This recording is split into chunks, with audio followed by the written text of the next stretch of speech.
formation, je suis ingénieur, j'ai aussi des diplômes en chimie organique et biochimie.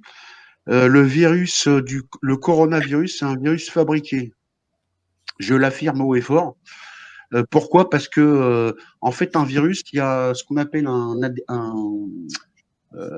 gène à l'intérieur du virus, et ce qui l'enveloppe, ça s'appelle la capside. La capside, d'accord?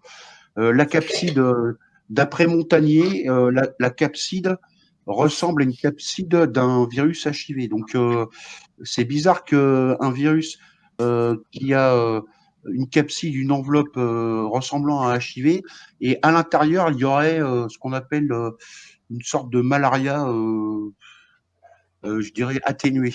Donc, c'est forcément un virus de synthèse, parce que moi, je vous dis, hein, j'ai une formation en chimie organique et biochimie. Un virus, quand il mute, il ne peut pas arriver à ça. C'est forcément un assemblage moléculaire. Ça, c'est la première chose. La deuxième chose, sur le vaccin, je vois plein de vidéos, le vaccin, c'est pas bon, etc., etc. Alors, il y a plusieurs types de vaccins.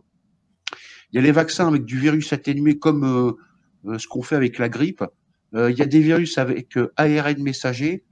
Et je crois qu'il y a une troisième sorte de virus, de vaccin. Euh, le vaccin Sputnik, en fait, il n'y a pas de virus dedans.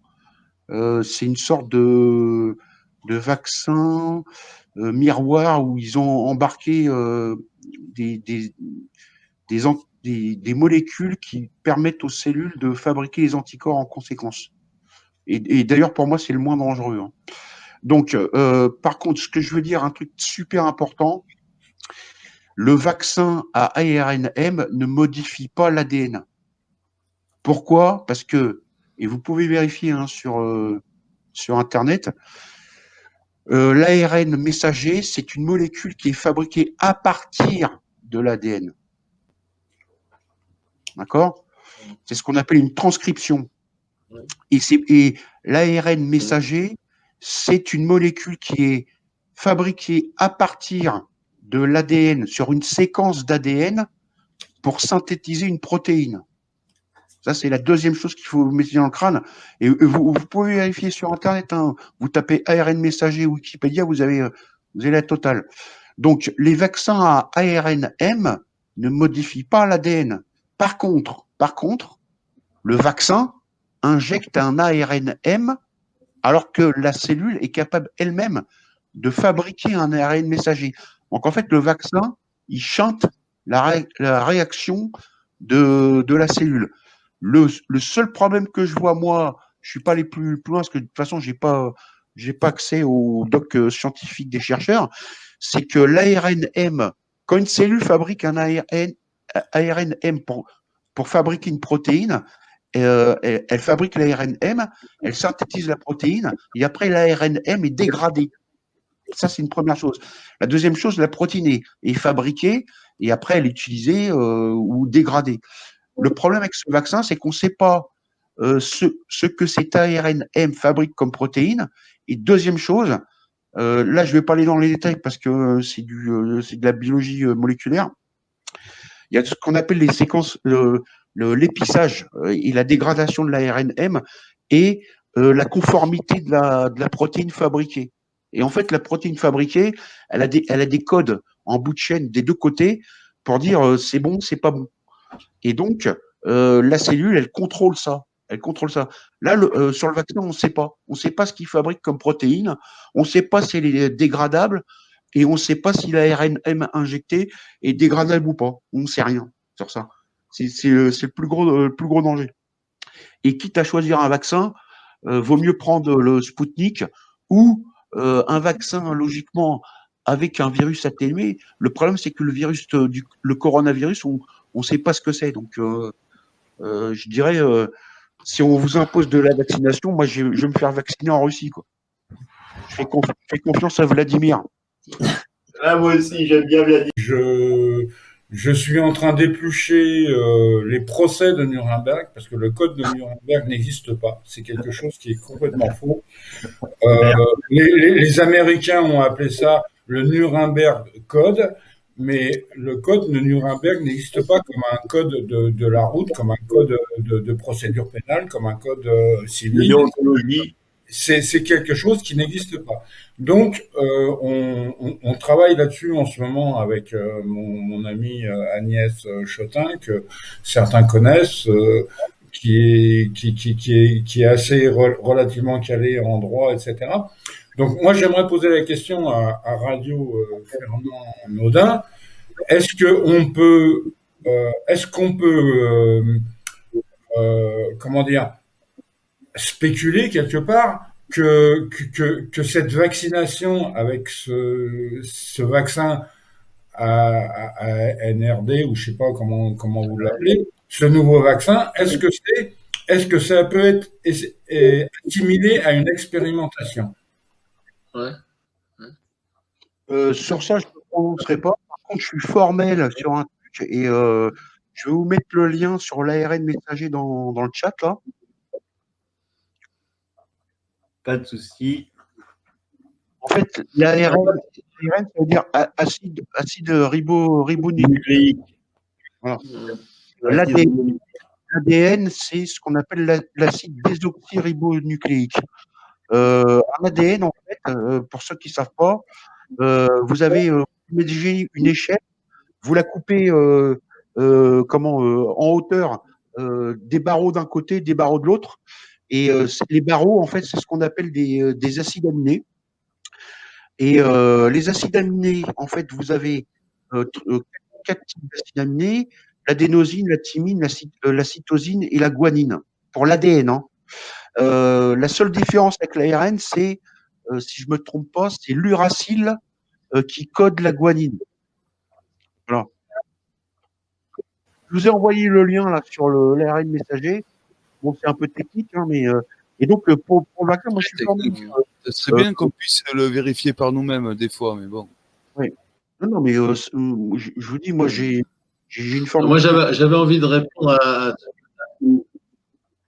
Vas-y Eric, je t'en prie. Eric? Non, mais je voulais pas le couper. Non, j'avais envie de répondre à ce monsieur qui pose la question. Il a raison, le code de Nuremberg n'existe pas, mais ça forme comme une espèce de jurisprudence quelque part pour dire qu'on ne peut pas faire des expérimentations sur l'être humain sans déjà son consentement, déjà premièrement. Et donc effectivement, ce vaccin qui, quelque part, d'après les sources que l'on a, n'est plus vraiment un vaccin, mais ce qui est une thérapie génique. Effectivement, c'est un autre domaine qu'on n'a jamais expérimenté et que finalement, ils l'ont sorti en quelques mois. Donc, on peut considérer qu'effectivement, sorti en quelques mois un nouveau type de vaccin, entre guillemets, ça représente une expérimentation sur l'humain, ce qui normalement est strictement interdit par les lois internationales. Donc, on peut reprendre effectivement le code de Nuremberg, qui a été un jugement qui a condamné des scientifiques allemands à l'époque, en 1947 de mémoire. Mais ça ne reste, oui, effectivement, vous avez raison, ça n'est pas une loi, mais ça reste quand même quelque part une jurisprudence. Voilà. Alors, Eric, je rebondis sur le propos d'Eric. En fait, dans les médias, enfin, pas dans les médias, on nous fait croire que le vaccin. Ouais, ça passe mal, hein, je ne sais pas pourquoi, un problème de réseau peut-être. Tu m'entends pas? On t'entend. Moi, je t'entends bien, oui. Après, je sais pas, il y a peut-être un. Chez moi, ça va. Oui, attends. Le seul truc que je voulais dire, c'est en fait, ça n'a pas été mis au point en 2 ans. La technique sur l'ARNM, je peux vous. Oui, tout à fait, vas-y, continue. Je peux vous certifier que c'est pas un truc qui date de 2 ans. C'est pas possible. Non, mais ça, on le sait bien. On sait bien que ça a été étudié depuis pas mal d'années déjà.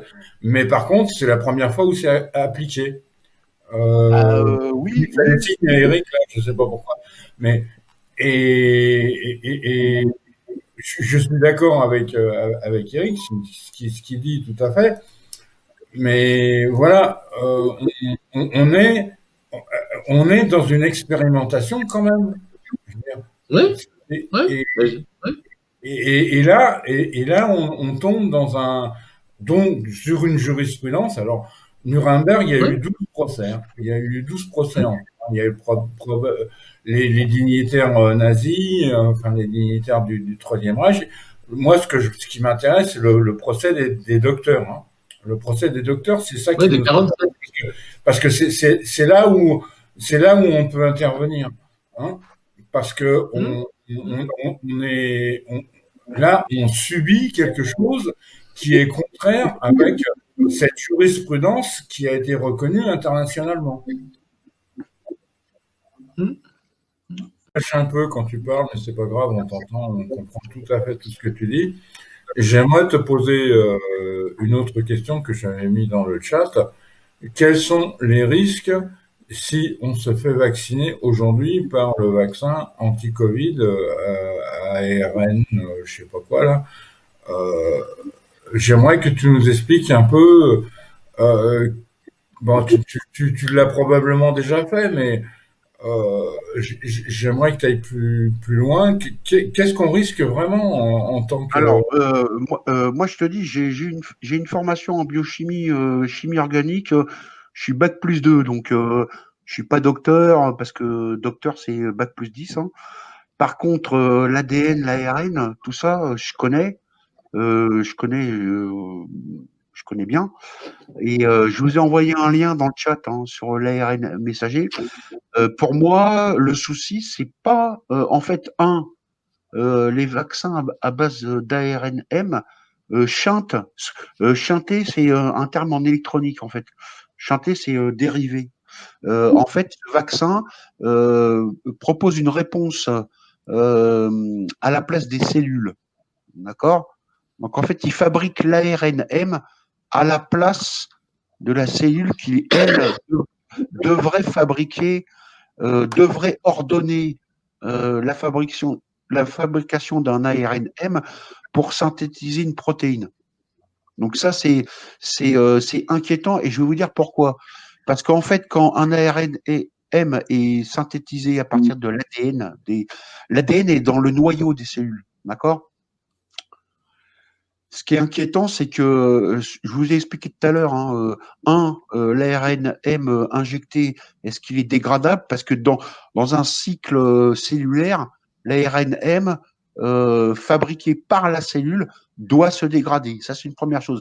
La deuxième chose, c'est la protéine qui est fabriquée à l'issue de la fabrication de l'ARNM doit servir à quelque chose. Et si on a trop, elle doit se dégrader. C'est ce qu'on appelle en chimie, c'est ce qu'on appelle la loi de Le Châtelier. D'accord? Troisièmement, les protéines fabriquées par l'ARNM du vaccin, est-ce qu'elles sont biodégradables? Et je vais aller plus loin sur ça. En fait, est-ce qu'on n'est pas dans une nouvelle technologie où en fait on va nous injecter des protéines pour modifier notre comportement, notre comportement en général, mais au niveau cellulaire, soit on va nous faire choper le cancer, ou on pourrait même nous faire choper le HIV avec cette technique. Hein. C'est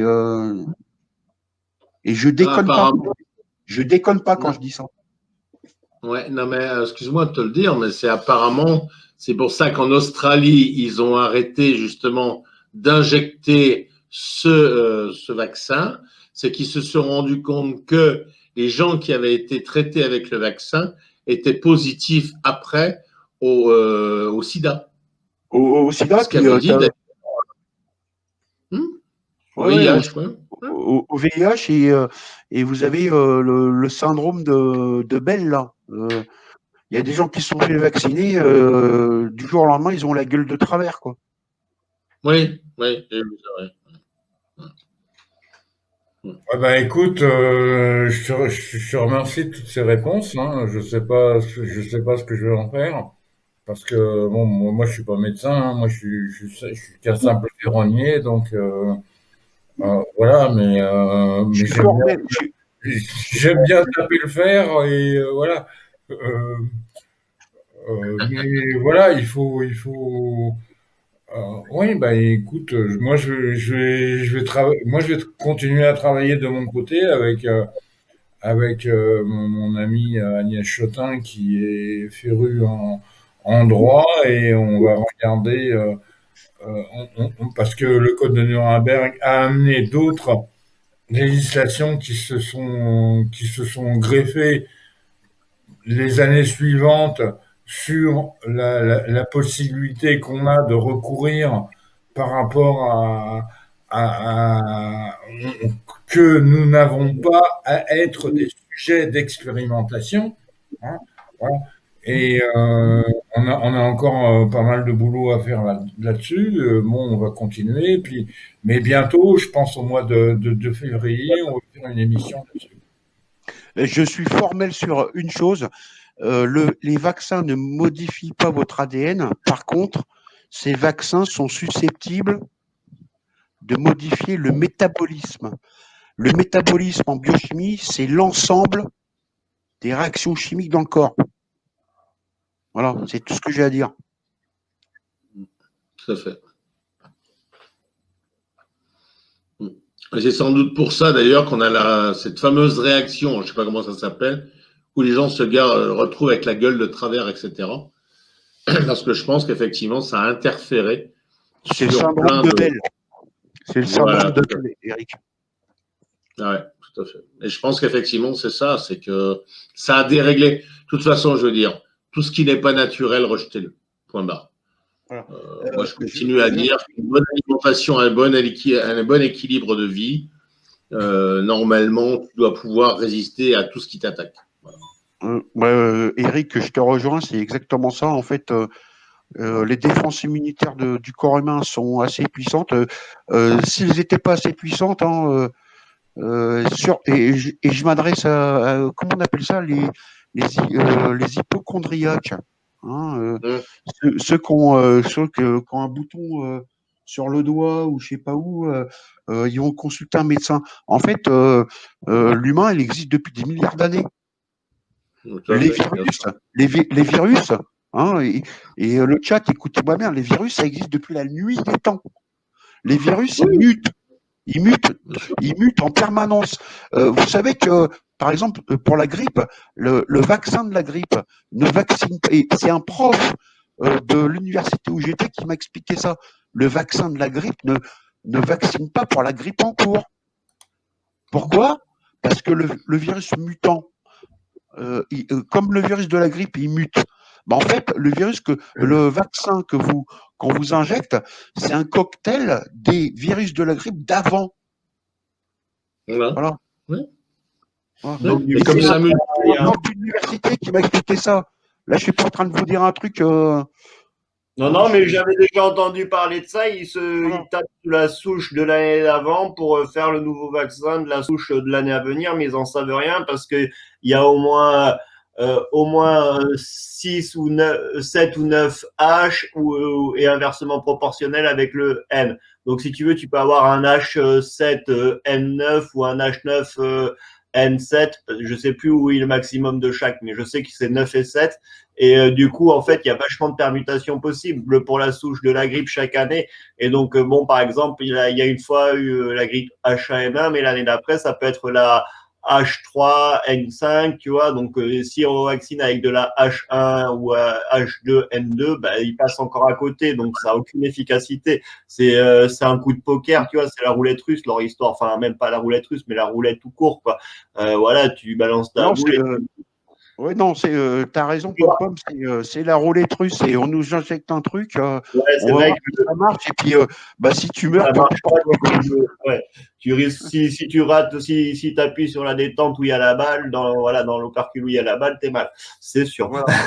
C'est vrai que là, du coup, voilà, ça peut être le risque. Avec l'introduction d'un corps étranger dans ton organisme, c'est sûr que ça peut mal se passer. C'est bien ce qu'expliquait Alexandra Hérion, ou je sais jamais comment elle s'appelle, donc cette généticienne qui expliquait que stade 2 de l'expérience néant, stade 3 de l'expérience et des risques néant, mais bien sûr on va vacciner tout le monde avec un truc qu'on connaît pas, qu'on n'a pas testé, et vous me dites sans problème que tout va bien se passer. Ben ça s'appelle une fake news, voire un mensonge, Et bon, elle n'a pas osé aller jusqu'au bout, mais moi, j'irais même jusqu'à dire un crime contre l'humanité organisé sciemment. Voilà. Ouais, moi, j'appelle ça un meurtre de masse. Et puis, Ouais, c'est ça. j'imagine sur la boîte du vaccin, il y a marqué ayez confiance. Ouais, c'est comme le masque ne protège pas des virus. On a Focolo qui nous montre un noyau bien solide avec un petit peu d'acide, voilà, ou quelque chose comme ça à l'intérieur. On va trouver peut-être de l'argent, on ne sait jamais. Des fois qu'on est affaire à des licantes ou des vampires, on ne sait jamais. Ça peut toujours, voilà. Faudrait demander à Pam qu'est-ce qu'on peut mettre dans les balles contre les reptiliens au cas où, on ne sait jamais. La nicotine, c'est pas mal. Ah ouais. Je voulais te Apparemment, demander. ça ne va pas encore tuer. Hein. Et pourtant, Dieu sait que j'en bouffe. Radio. Alors, vous avez une époque, ils ont parlé du fait que les fumeurs étaient protégés contre le coronavirus. Vous aviez vu ça? Qui était protégé? Les fumeurs. Ah les oui, fumeurs. oui, Alors, pourquoi les fumeurs étaient protégés contre le coronavirus? Parce que c'est vrai que quand tu fumes, tes poumons exhalent tous les jours. Hein, quand tu te lèves le matin, tu tousses comme un con. Et tu tousses et tu craches. Bon. Et bien, cette défense que le poumon génère par rapport au tabac, qui est très mauvais pour lui, eh bien, chasse finalement tout ce qui pourrait se poser dessus, comme les coronavirus ou les cancers. Donc, mais ça a été coupé très très court. Hein. Très très vite, ils ont arrêté de le dire parce que ils se sont dit putain, non, maintenant on va dire que les fumeurs, finalement, ils avaient raison de fumer. Mais bon, ouais, écoutez, ça fait 40, non, ça fait 50 ans que je fume et je suis encore là, donc je vous emmerde. Et c'est d'ailleurs pour ça que les bureaux de tabac sont toujours ouverts et sont considérés comme des commerces indispensables. Absolument. J'aimerais te poser une question, Radio Fernand Naudin. Est-ce que ça te dérangera pas si je prends des extraits des extraits. Non, je prendrai pas, je veux dire, je vais pas non plus faire des montages, mais des parties de tout ce que tu as dit pour le mettre dans des éventuellement dans des vidéos ou des trucs qui. Je te réponds tout de suite. Je suis encore une fois, je le dis publiquement. Je suis formel sur ce que j'ai dit au niveau scientifique. L'ARN-M, c'est une molécule qui est fabriquée à partir de l'ADN. Le vaccin ne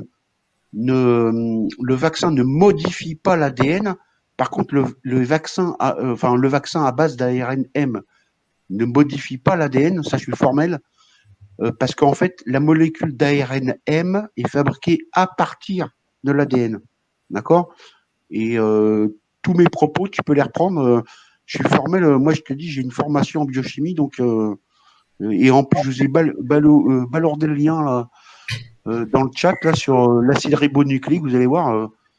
Je suis pas en train de raconter des conneries. Quoi. Je vais aller voir ton lien sur le chat. Je suis désolé, moi je suis pas scientifique, je suis pas médecin, je suis pas recherche. Moi je travaille sur les sites chimiques en tant que serrurier, ferronnier et chaudronnier et parfois tuyauteur. Donc je connais très bien les sites qui sont sensibles. Mais là, c'est un sujet que je ne connais pas du tout. Mais par contre, ce qui m'intéresse, c'est ton témoignage. J'assume. Donc c'est pour ça que je pose la question parce que je peux le faire de manière indue, mais je préfère demander l'accord. Quoi. Moi, je te conseille de contacter des docteurs ou des chercheurs en biochimie. Ils vont te dire la même chose que moi. Oui, mais combien il y en a qui s'expriment? Il y en a pas beaucoup qui s'expriment aujourd'hui. Toi, tu en es un, c'est très bien. Oui, mais tu sais, des chercheurs ou des étudiants en biochimie qui sont en licence ou en thèse, il y en a plein. Hein. Regarde les forums regarde les forums des scientifiques. Tu passes le lien que j'ai envoyé là, Wikipédia acide ribonucléique. Ils vont te confirmer ce que je t'ai dit. Hein. Je suis pas en train de raconter des conneries, quoi. Ah non, non, mais je ne suppute pas du tout que tu racontes des conneries. Au contraire, je suis très content d'échanger avec toi. Hein. Au contraire, parce que j'ai besoin de personnes comme toi qui peuvent dire les choses comme elles sont, parce que moi je travaille avec mon ami sur le problème juridique et donc on se base sur cette jurisprudence qui sont les procès de Nuremberg, dont celui des docteurs, pour voir comment comment contrer cette folie qui nous arrive, quoi. Hein. Alors, je me répète, mon souci, c'est en fait ce type de vaccin et ces technologies, et je répète à tout le monde, ça n'a pas été mis au point en 2 ans. C'est quelque chose qui a été mis au point depuis un certain nombre d'années. Comment, avant, un vaccin, c'était une souche du virus atténuée. Comment maintenant, pourquoi maintenant, c'est même pas comment, c'est pourquoi maintenant on injecte directement de l'ARN M messager pour chanter en électronique, hein, je le rappelle, c'est court-circuiter le rôle de la cellule. Parce que, je le répète, le noyau de la cellule, c'est lui qui ordonne la fabrication d'un ARN messager. D'accord? Pourquoi on utilise ces techniques? Et si on utilise ces techniques, on peut arriver à tout. On peut arriver à tout. On peut soigner des maladies, mais on peut aussi provoquer des maladies. Parce que les protéines, un ARN fabrique une protéine, et en fait, une protéine, ça peut être bénéfique ou maléfique. Ouais, maléfique. Hein. Maléfique, j'utilise pas le terme religieux, mais et pareil, je rentre pas dans les détails, mais en fait, une molécule, c'est pareil, c'est mon prof de biochimie qui m'a expliqué ça. Écoutez bien, en fait, une molécule, elle a ce qu'on appelle une conformation. Une conformation, c'est vous pointez trois doigts devant un miroir, et 3 doigts devant un miroir, et votre main, c'est la molécule. Et sur le miroir, vous voyez quoi? Vous voyez une autre molécule. Parce que le miroir renvoie ce qu'on appelle une autre conformation. Et je vais vous dire pourquoi je vous parle de ça. C'est qu'en fait, le micro-ondes change les micro-ondes changent les conformations des molécules.